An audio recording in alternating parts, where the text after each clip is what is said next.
पहले एक रोचक सा परीक्षण करते हैं।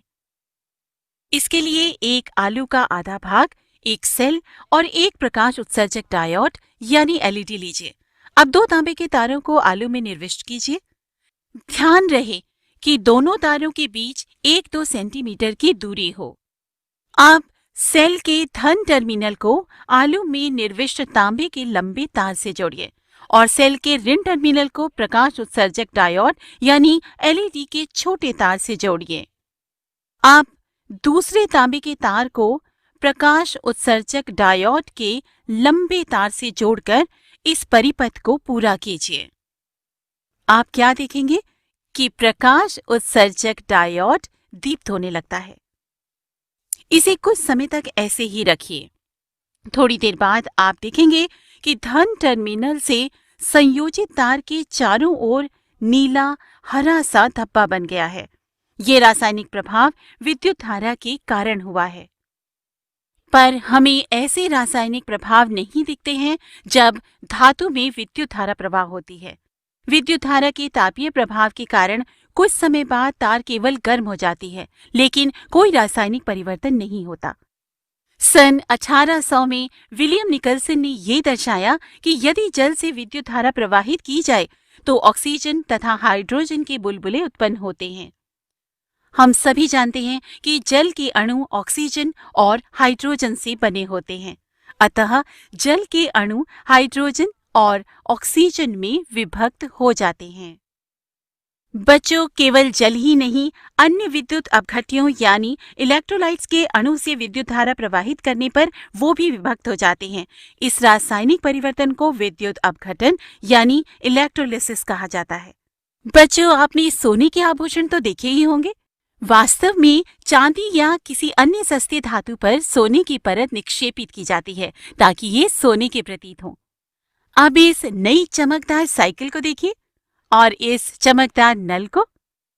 यदि दुर्घटनावश इसमें खरोंच पड़ जाए तो हम देखेंगे कि चमकदार परत उतर जाती है और नीचे किसी और धातु की सतह दिखाई देने लगती है। अर्थात यहाँ एक धातु के ऊपर एक दूसरे धातु की चमकदार परत चढ़ाई गई है। लेकिन इस तरह की परत को हम वैसे नहीं बना सकते जैसे कि हम किसी पदार्थ पर पेंट करते हैं, बल्कि इसे विद्युत अपघटन प्रक्रिया द्वारा किया जाता है।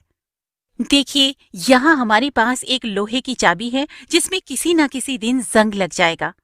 लेकिन यदि हम इस पर तांबा, निकल आदि जैसी किसी धातु की परत निक्षेपित कर दें तो इसमें जंग नहीं लगेगा और तब हम ताला चाबी का उपयोग लंबे समय तक कर सकेंगे। आइए अब देखते हैं कि कैसे हम आयरन पर तांबा निक्षेपित करते हैं। तांबे की परत प्राप्त करने के लिए हमें चाहिए एक छोटी सी कॉपर प्लेट या कॉपर का एक टुकड़ा, एक कॉपर यौगिक का इलेक्ट्रोलाइट जैसे कॉपर सल्फेट, विद्युत प्रवाह के लिए 2-3 सेल और कुछ तारें। सबसे पहले हम कॉपर सल्फेट विलयन बनाते हैं। फिर हम तार की सहायता से चाबी को बैटरी से संयोजित करते हैं और चाबी को विलयन में डुबो देते हैं। अब हम कॉपर के टुकड़े को तार की सहायता से बैटरी के दूसरे टर्मिनल से संयोजित करते हैं और कॉपर प्लेट को विलयन में डुबो देते हैं। सर्किट में कॉपर प्लेट को बैटरी से सीधा संयोजित करने के स्थान पर हम सर्किट में एक स्विच जोड़ देते हैं। ऐसा करने से हम जब चाहे विद्युत धारा के प्रवाह को रोक सकते हैं। विद्युत धारा प्रवाहित होते ही चाबी पर कॉपर की नीली चमकीली भूरी परत निक्षेपित होने लगती है और कॉपर प्लेट क्षय होने लगती है। आइए अब समझते हैं कि ऐसा क्यों होता है। जब कॉपर सल्फेट विलयन में विद्युत धारा प्रवाहित की जाती है तो कॉपर सल्फेट कॉपर तथा सल्फेट में वियोजित हो जाता है। स्वतंत्र कॉपर बैटरी के ऋण टर्मिनल से संयोजित इलेक्ट्रोड की ओर आकर्षित होता है तथा उस पर निक्षेपित हो जाता है।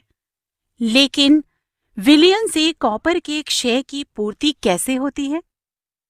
दूसरा इलेक्ट्रोड जो कॉपर की प्लेट से बना है उससे समान मात्रा का कॉपर विलयन में घुल जाता है। इस प्रकार विलयन से जो कॉपर कम हुआ है वो विलयन में पुनः स्थापित हो जाता है और ये प्रक्रिया चलती रहती है। इसका अर्थ हुआ कि इस विद्युत लेपन प्रक्रिया द्वारा एक इलेक्ट्रोड से कॉपर दूसरे इलेक्ट्रोड पर स्थानांतरित होता जाता है।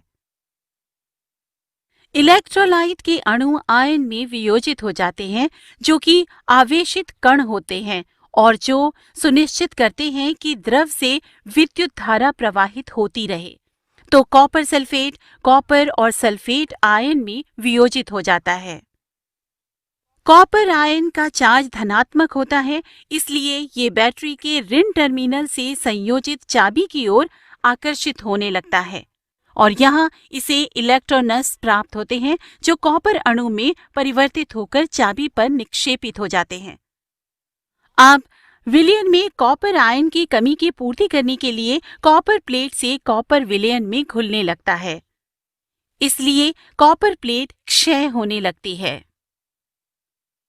चाबी पर निकल की परत निक्षेपित करने के लिए हम बैटरी के धन टर्मिनल में कॉपर के स्थान पर निकल का उपयोग करते हैं और इलेक्ट्रोलाइट के लिए निकल से बने यौगिक जैसे निकल क्लोराइड, निकल सल्फेट आदि का उपयोग करते हैं। विद्युत द्वारा किसी पदार्थ पर किसी वांछित धातु की परत निक्षेपित करने की प्रक्रिया को विद्युत लेपन कहते हैं। आयरन से बने पदार्थों को टिकाऊ बनाने के लिए हम आयरन पर जिंक, टीन, निकल का विद्युत लेपन करते हैं। क्रोमियम का लेपन अनेक वस्तुओं जैसे कार के कुछ भागों, स्नान गृह की टूटी, गैस बर्नर, साइकिल का हैंडल, पहियों के रिम आदि पर किया जाता है, क्योंकि क्रोमियम चमकदार दिखाई देता है। ये संक्षारित नहीं होता है, ये खरोंच का प्रतिरोध करता है। क्रोमियम महंगा है तथा किसी पूरी वस्तु को क्रोमियम से बनाना आर्थिक दृष्टि से व्यवहारिक नहीं होता है, इसलिए वस्तु को किसी सस्ती धातु से बनाया जाता है और इस पर केवल क्रोमियम की परत ही निक्षेपित कर दी जाती है। आप जानते हैं, खाद्य पदार्थों के भंडारण के लिए उपयोग किए जाने वाले टिन के डब्बों में लोहे के ऊपर टिन का विद्युत लेपन किया जाता है, क्योंकि टिन लोहे से कम क्रियाशील होता है। इस प्रकार खाद्य पदार्थ लोहे के संपर्क में नहीं आते और खराब होने से भी बच जाते हैं। पुलों तथा स्वचालित वाहनों को प्रबल बनाने के लिए भी आयरन यानी लोहे का उपयोग किया जाता है। अब जैसे कि हम जानते हैं कि लोहे में संक्षारित होने तथा जंग लगने की प्रवृत्ति होती है, तो इससे कैसे बचा जाए? बहुत ही आसान है। संक्षारण तथा जंग लगने से इसे बचाने के लिए लोहे पर जिंक की परत निक्षेपित कर दी जाती है। चलिए, जो सीखा है अब उसे दोहरा लेते हैं। किसी चालक द्रव में